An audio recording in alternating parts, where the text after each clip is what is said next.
ഇനിയിപ്പോൾ കോൺഗ്രസ്സുകാർ ജയിച്ചതിന് ശേഷം മുഖ്യമന്ത്രി ആരാവണം, എക്സൈസ് മന്ത്രി ആരാവണം എന്നൊക്കെ അവരെ തീരുമാനിക്കുക.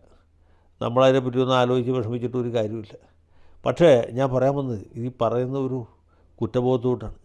ഞാനിപ്പോൾ ഇത്രയും വേണുഗോപാലിനെ കുറിച്ച് പറഞ്ഞില്ല, ഈ കാര്യങ്ങളൊക്കെ എനിക്കറിയാമായിരുന്നു. പക്ഷേ എനിക്കറിയാൻ പാടില്ലാത്ത ചില കാര്യങ്ങൾ ഈ കഴിഞ്ഞ ദിവസം ഇദ്ദേഹത്തിൻ്റെ ചില ആരാധകർ അടിച്ചിറക്കിയ നോട്ടീസ് കണ്ടപ്പോഴും മനസ്സിലായി. അവർ പറയുന്നതനുസരിച്ചാണെങ്കിൽ കേരള നിയമസഭാ തെരഞ്ഞെടുപ്പിൽ കെ.സി. വേണുഗോപാൽ വലിയ പങ്ക് വഹിച്ചു.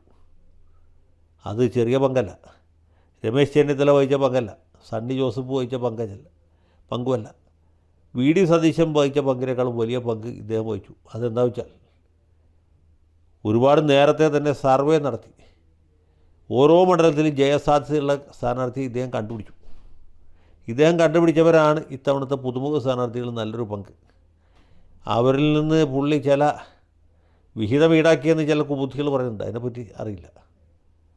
അങ്ങനെ അദ്ദേഹം സ്ഥാനാർത്ഥികളെ കണ്ടെത്തി, അവർക്ക് മണ്ഡലങ്ങളൊക്കെ തിരിച്ചു കൊടുത്തു. അങ്ങനെ ഈ പഴകുളം മധുവിനെ പോലെ ഒക്കെ ഉള്ള സ്ഥാനാർത്ഥികൾ വന്നു. ആ ജയസാധ്യതയുള്ള മണ്ഡലങ്ങളിൽ ജയസാധ്യത ഇല്ലാത്ത ആളുകളെ ഫീൽഡ് ചെയ്യുന്ന പോലുള്ള ചില തമാശകളൊക്കെ ഇതിനിടയ്ക്ക് അരങ്ങേറി.